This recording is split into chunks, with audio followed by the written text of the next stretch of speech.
사도신경으로 가정예배를 시작하겠습니다. 나는 전능하신 아버지 하나님 천지의 창조주를 믿습니다. 나는 그의 유일하신 아들 우리 주 예수 그리스도를 믿습니다. 그는 성령으로 잉태되어 동정녀 마리아에게서 나시고 본디오 빌라도에게 고난을 받아 십자가에 못 박혀 죽으시고 장사된 지 사흘 만에 죽은 자 가운데서 다시 살아나셨으며 하늘에 오르시어 전능하신 아버지 하나님 우편에 앉아 계시다가 거기로부터 살아있는 자와 죽은 자를 심판하러 오십니다. 나는 성령을 믿으며 거룩한 공교회와 성도의 교제와 죄를 용서받는 것과 몸의 부활과 영생을 믿습니다. 아멘.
오늘 우리에게 주시는 하나님의 말씀은 구약성경 역대상 17장 16절에서 27절 말씀입니다.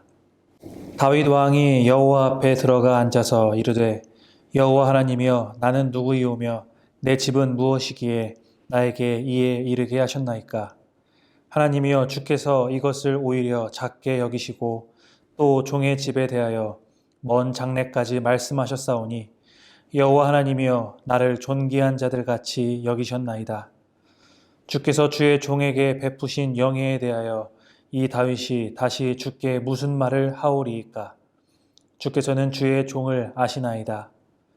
여호와여 주께서 주의 종을 위하여 주의 뜻대로 이 모든 큰 일을 행하사 이 모든 큰 일을 알게 하셨나이다.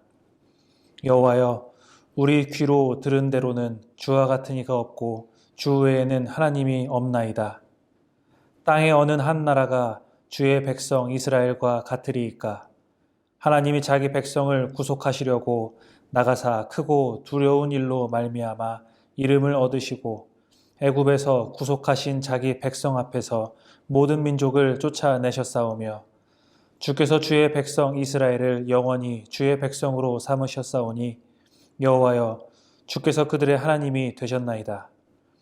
여호와여 이제 주의 종과 그의 집에 대하여 말씀하신 것을 영원히 견고하게 하시며 말씀하신 대로 행하사 견고하게 하시고 사람에게 영원히 주의 이름을 높여 이르기를 만군의 여호와는 이스라엘의 하나님 곧 이스라엘에게 하나님이시라 하게 하시며 주의 종 다윗의 왕조가 주 앞에서 견고히 서게 하옵소서. 나의 하나님이여 주께서 종을 위하여 왕조를 세우실 것을 이미 듣게 하셨으므로 주의 종이 주 앞에서 이 기도로 간구할 마음이 생겼나이다. 여호와여 오직 주는 하나님이시라. 주께서 이 좋은 것으로 주의 종에게 허락하시고 이제 주께서 종의 왕조에 복을 주사 주 앞에 영원히 두시기를 기뻐하시나이다. 여호와여 주께서 복을 주셨사오니 이 복을 영원히 누리리이다 하니라. 아멘. 여러분 답정너라는 말을 아시나요? 16년도쯤에 생겨난 줄임말인데요. 답은 정해져 있고 너는 대답만 하면 돼 라는 그런 뜻입니다. 듣고 싶은 대답을 정해놓고 질문하여 답을 하게 하는 말입니다. 우리가 신앙생활을 할 때에도 하나님께 답정너의 태도를 보일 때가 많습니다. 기도를 할 때 답을 정해놓고 하나님은 알겠다고 대답만 하십시오. 내 계획 따라오십시오. 라는 그런 순간들이 있다라는 것이죠. 오늘 본문에 나오는 다윗은 이런 답정너의 태도가 아니라 성숙한 기도의 태도를 우리에게 보여줍니다. 본문은 다윗의 간절한 소원에 대하여 하나님이 대답하시고 그것에 대한 다윗의 반응이 담겨 있습니다. 하나님은 성전을 짓겠다는 다윗의 요청을 거절하셨습니다. 그 대신 이스라엘을 가나안 땅에 뿌리 내리게 하시고 다윗 왕조를 영원히 세우며 다윗의 후손을 양자로 삼겠다는 약속을 하십니다. 본문은 이 은혜로운 신탁을 받은 다윗이 하나님께 감사의 기도를 드리는 내용을 담고 있습니다. 16절을 보시면 나는 누구이오며 내 집은 무엇이기에 나에게 이에 이르게 하셨나이까? 라고 다윗이 말하는 장면이 나옵니다. 글자로 이 내용을 보면 감정이 잘 전달되지 않지만 이런 의미입니다. 보잘것없던 자신을 높여주신 하나님의 은혜에 감격하며 감사의 기도를 드리는 것입니다. 다윗은 어떤 삶을 살았습니까? 그는 목동이었습니다. 또 집안에서도 두드러지지 않았었던 그런 작은 자였습니다. 그렇게 양을 치는 목동으로 평생 살아갈 그를 하나님이 은혜를 베푸셔서 왕으로 세우셨습니다. 어찌 감사하지 않을 수 있겠습니까? 다윗의 감사의 고백이 바로 이 내용인 것입니다. 이런 감사의 고백이 17장 끝까지 이어지게 되는데요. 다윗의 입장에서 보면 사실 감사보다는 조금은 서운하다라는 그런 표현을 할 법도 합니다. 다윗의 소원이 무엇이었습니까? 성전 건축이었습니다. 그런데 그게 하나님의 명령으로 불가하게 됩니다. 다윗이 얼마나 하나님의 마음에 합한 자로 살아왔습니까? 하나님께 특별했었던 다윗의 간절한 소원이었음에도 거부당합니다. 그런데 다윗은 불만보다 감사를 드렸던 겁니다. 4절에서 성전 건축을 하지 말라 하시고 이후 내용들을 통해 하나님은 다윗 왕조에게 영원한 복을 허락하십니다. 그 약속의 말씀, 아무리 약속을 하셨다 하더라도 다윗의 입장에서 조금은 서운할 법도 한데 다윗은 순종하며 감사의 고백을 합니다. 자신이 성전을 건축하지 못하게 됐어도 하나님이 세우실 그 나라를 기억하며 하나님의 뜻대로 되기를 구하는 다윗의 모습. 자기 뜻을 꺾고 주의 뜻을 세우는 성숙한 기도를 우리에게 보여주고 있습니다. 그렇게 순종하니 더욱 좋은 것을 주시는 하나님이셨습니다. 오늘 본문을 통해서 우리는 스스로에게 질문해 볼 수 있습니다. 나는 과연 나의 열망보다 하나님의 말씀에 순종할 수 있을까? 다윗은 성전 건축이라는 자신의 간절한 열망보다 하나님의 음성에 순종했습니다. 계획을 거절하심에 실망하고 불평하기보다 하나님의 은혜를 깊이 생각하며 감사로 기도하였습니다. 우리에게도 이런 믿음이 있기를 바랍니다. 정말 간절한 소원이 있으십니까?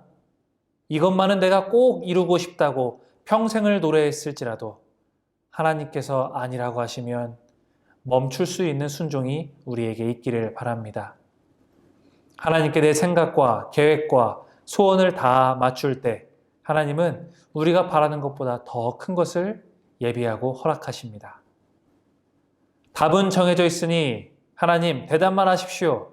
너는 대답만 해. 라는 답정너가 아니라 답은 하나님께 정해져 있다라고 고백하는 답하정의 삶을 사는 우리 신촌교회 가족들이 되시기를 바랍니다. 이 시간 말씀을 붙들고 함께 기도하겠습니다. 하나님의 뜻은 상관하지 않고 내 스스로 답을 정한 후 무작정 밀고 나갔던 적이 있으십니까? 주님이 말씀하실 때 멈출 수 있는 믿음과 순종을 허락하여 주옵소서. 하나님의 은혜를 기억하며 살아간 다윗의 삶은 끝도 아름다웠습니다. 죄인인 우리를 사랑하시어 구원하신 하나님의 은혜를 기억하며 주님께 내 삶의 걸음과 속도와 방향을 맞출 수 있게 하여 주옵소서라고 이 시간 합심하여 기도하겠습니다.